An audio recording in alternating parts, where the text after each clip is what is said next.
Sea Adventure for Kids. Story about a grandpa sea creature and his granddaughter. Adventure stories for kids. Written by Jeff Child. Narrated by John H. Feskins.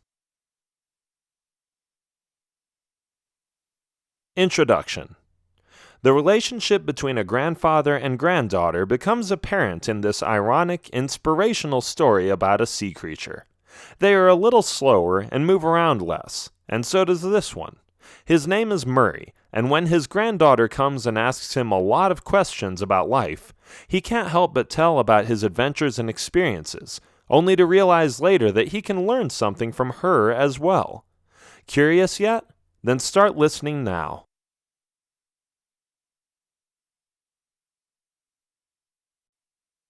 Chapter 1. Wisdom. "Grandpa, how old are you?" the young girl creature asks. Grandfather swims around a little bit, opening his one eye and looking at the curious kid-girl creature following him. "Why do you want to know?" he asks. "Just curious. You must have learned a lot by now. You must be really smart." Murray, the sea creature, turns around and looks at his granddaughter. "Look, Lucy," the little girl creature says. "Right, Lucy. You don't ask old girl creatures how old they are. I am a sea creature. Isn't that enough to know?" "I guess," Lucy says.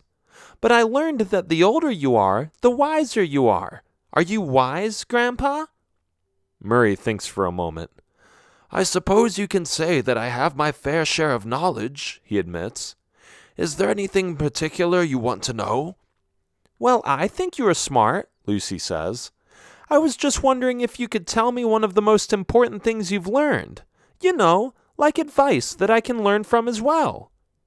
Murray thinks again. This little female girl creature is throwing him off guard. He didn't expect all these questions. But then again, he has nothing else to do. He has been swimming in circles for the past few hours, and this girl creature might just be his next entertainment.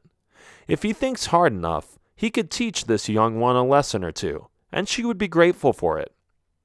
"I'll tell you about something that happened to me," he says, "and then you can learn from it.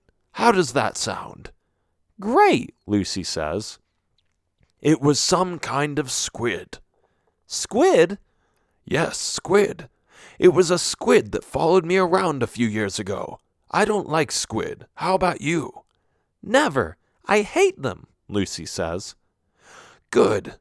Anyway, he was following me around and I asked him what he was doing. And before I knew it, he went inside one of the underwater temples I was guarding and stole precious diamonds from it. At first I chased him, but after a while I lost him. It was hard to see because the water was turbid and murky. It took me hours to find him. When I saw him, I chased him again, but he was just faster than I was. I yelled and screamed, shooting lasers at the pillars and walls to make some of the rooms collapse. But after a while, I calmed down and thought, what do a few diamonds matter anyway? I hated the squid, but I didn't care about the diamonds anymore. Now, what do you think you can learn from that, Lydia?" "Lucy," Lucy says, reminding her grandfather what her name is. "Oh, yes, Lucy." "Well, I think you did great," she says. "It sounds like you were angry at first, but then you calmed down." "Exactly. If there is anything I learned in life, it's to stay calm. You can't let things get to you, not even an evil squid who steals stuff." "Got it. I will try to remember it, Grandpa." "Good," Murray says.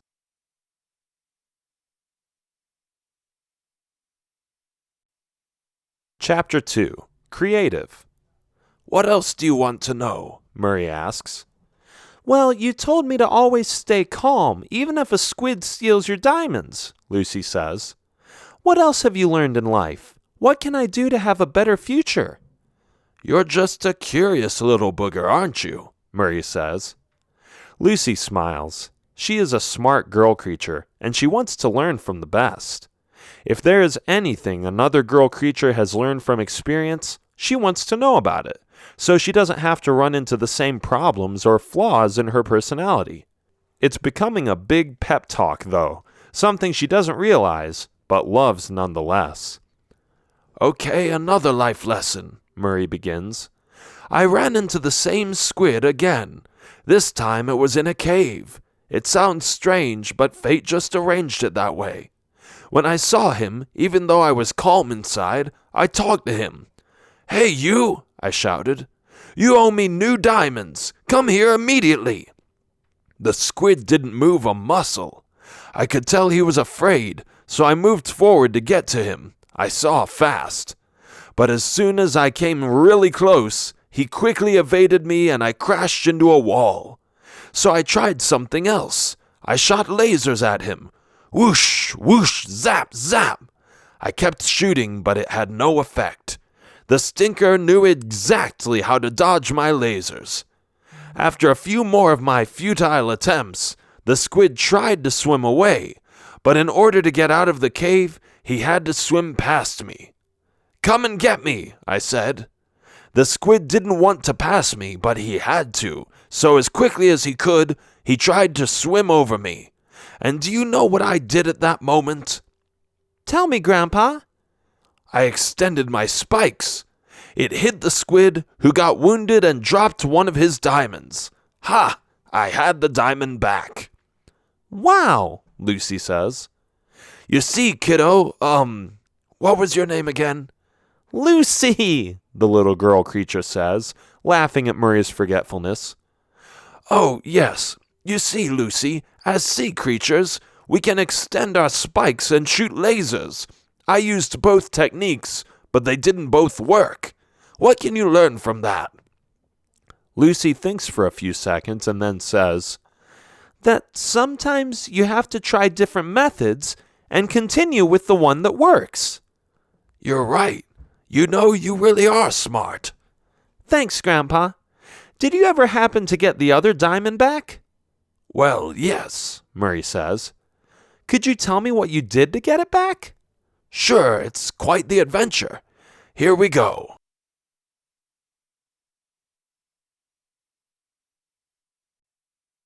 Chapter 3, The Second Diamond.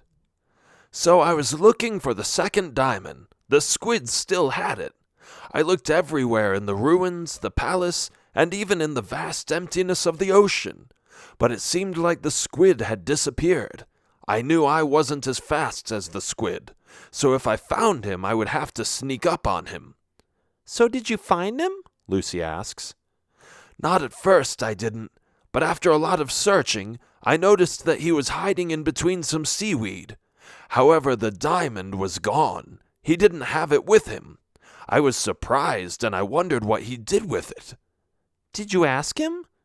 Don't get ahead of the story, Missy, Murray says with a smile. Sorry, Lucy says. Anyway, I went after him, but at a distance, making sure he wouldn't notice me. When I came close enough, I hit him to the bottom of the ocean and knocked him out. Wow, you are really brave, Grandpa. Thanks, Layla. Lucy. Oh, sorry, Lucy then. Do you want to hear the rest of the story? Yes, of course, Lucy says. Then stop interrupting me, please. I'm trying to remember where we were. What did I say last? You knocked out the squid. Oh, yes, Murray says. The squid. I knocked him out, and when he was unconscious, I tied him to a rock. Why did you do that? Lucy asks. So I could question him. You know, I didn't care about the squid, so why are we even talking about the squid? I wanted my diamond back, and that's what I am trying to tell you, kiddo. If you want something really badly, you have to go after it and not give up. Never give up. Got it, Grandpa. I never give up either.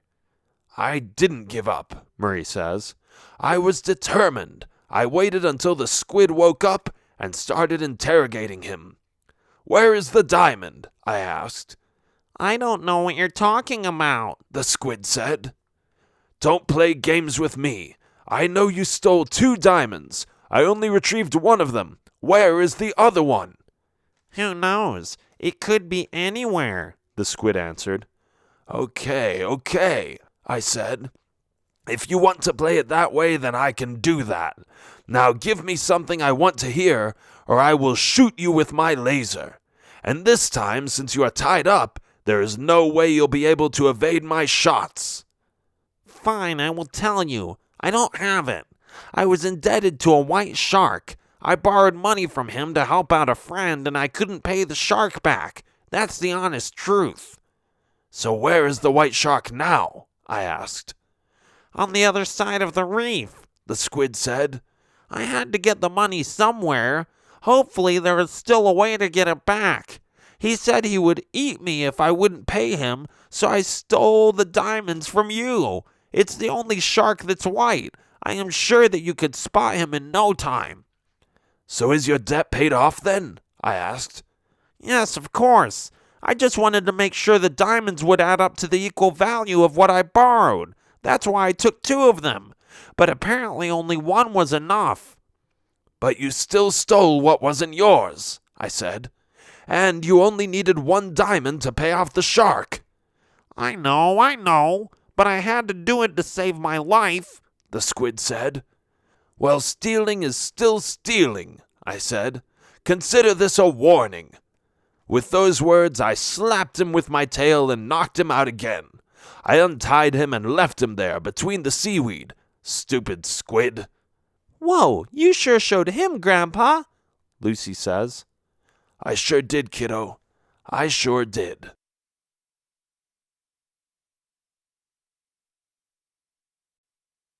Chapter 4. Patient.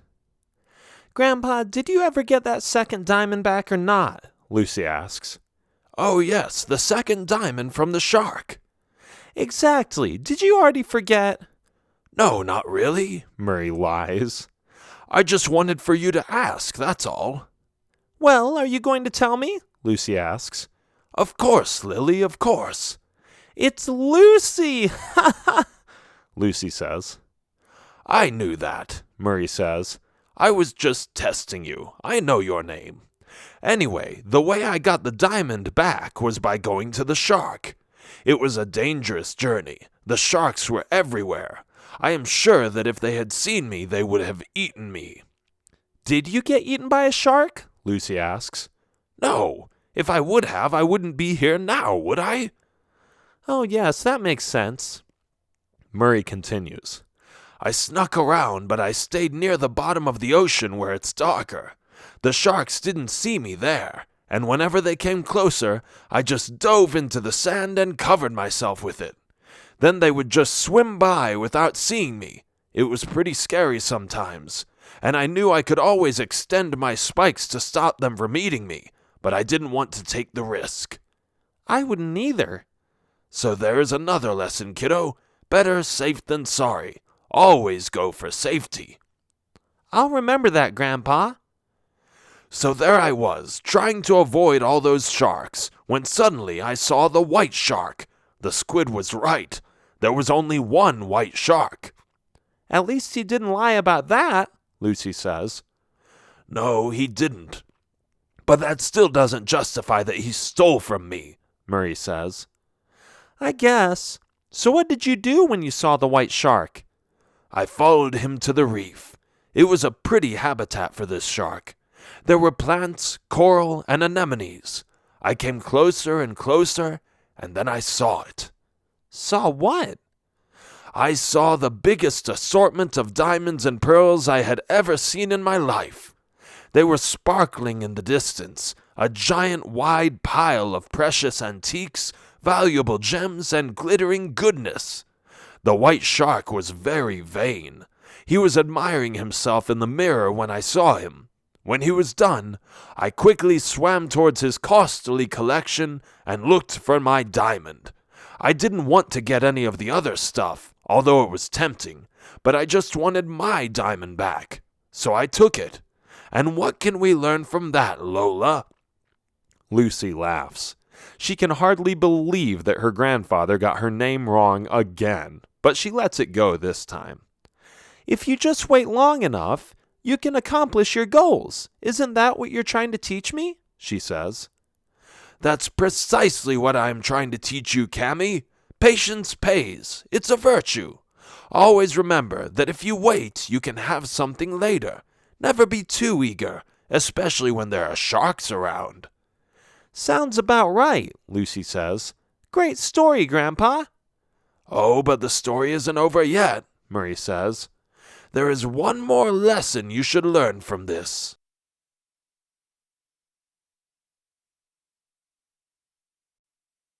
Chapter 5. Perspective.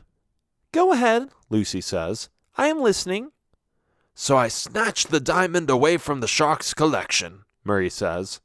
And then I tried to swim home. Big mistake. I was too eager to get out of there. Did you get caught? Yes, I did. The white shark saw me and attacked immediately. And as you know, I didn't get eaten. Otherwise, what? Otherwise, you wouldn't be here today, Lucy says, filling him in. That's right. You're smart, Kathy. I defended myself. That diamond was mine, and I rightfully stole it back from the shark. So when the shark came at me, I extended my spikes. He flinched and stopped, reluctant to come any closer. After that, when he was far away enough, I shot a laser beam at him. Whoosh! I missed, but at least I showed him what I was capable of. Woohoo! Don't mess with Grandpa! Lucy shouts. Thanks, kiddo. I was confident, something you always should be. I'll try, Grandpa. So what happened to the shark? Well, I ended up losing the diamond after all. The shark dodged my attacks and swam right at me, knocking the diamond away from me and causing me to fall to the bottom of the deep. Before I passed out, I took one final look at the shark. He had taken the diamond away from me and was swimming back to his collection in the reef. That was the last I saw of him. Whoa! So you never got the diamond back? Lucy asks. No, I just had to let it go. And that's the last thing I wanted to tell you, Lucy. Yes! Lucy shouts. What? What's going on? Why are you yelling like that? Murray asks. You finally got my name right. Oh, yes, of course I did, Leticia. It's not hard, you know. Lucy sighs. Her grandpa is incorrigible, but he has a good heart, and his stories are super awesome, so she doesn't bother getting annoyed with his shattered mind. As she swims behind the sea creature, she stays silent, hoping that he will finish his final remarks. I lost my train of thought, Murray says. What was I saying? Something about letting go, Lucy says. Oh, yes. Make sure you let things go when you need to. They're just material possessions and they won't make you happy. Got it, Lucy says. She likes talking to her grandfather, but there is still something bothering her, something she picked up on during the conversation. Grandpa, she says, can I ask you one final question? Go ahead, Chantal. I am all ears. My name is... Oh, never mind.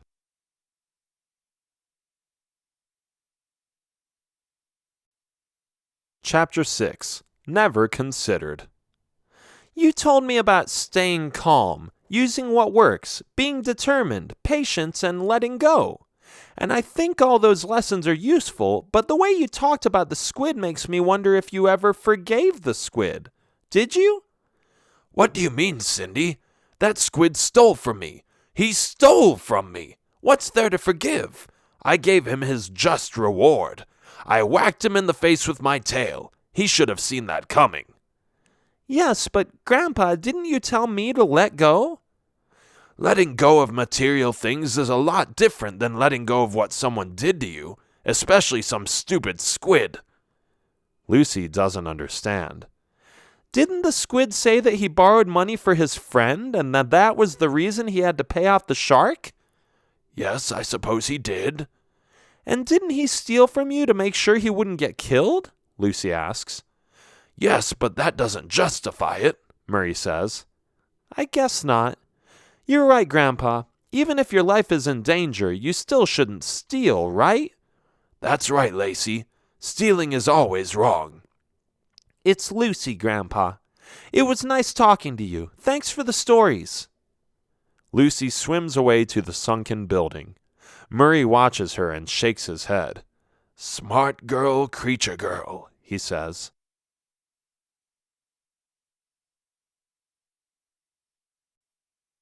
Chapter 7, New Power. Murray swims in circles again. He feels a little lonely. His heroic stories of fighting sea animals and his life lessons seem a little empty when there is nobody around to hear them. Murray sighs.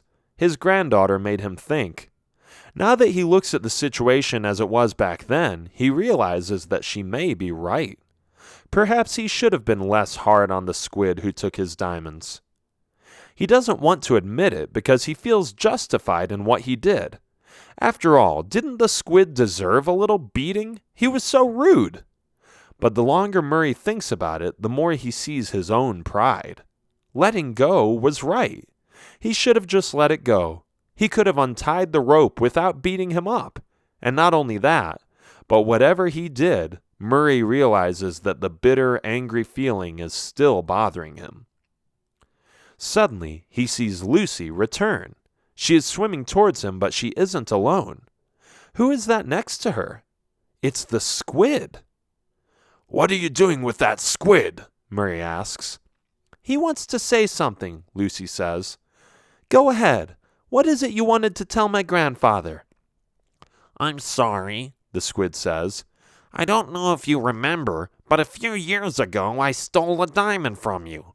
I remember explaining to you why I did it, but I never apologized. I'm sorry. This puts Murray in an even more awkward position. He stares at the squid for a while and can hardly believe that Lucy bumped into him like this, right after he told her those stories.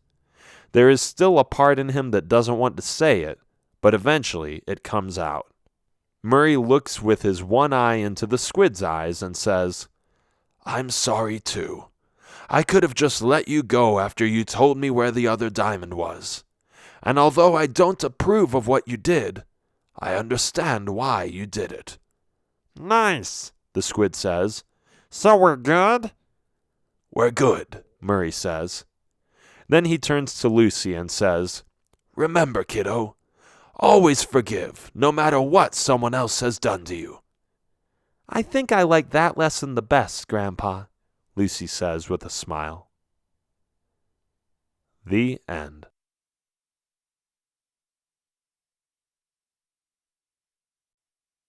This has been Sea Adventure for Kids, story about a grandpa sea creature and his granddaughter, adventure stories for kids, written by Jeff Child, narrated by John H. Feskins. Copyright 2017 by Jeff Child. Production copyright 2017 by Jeff Child.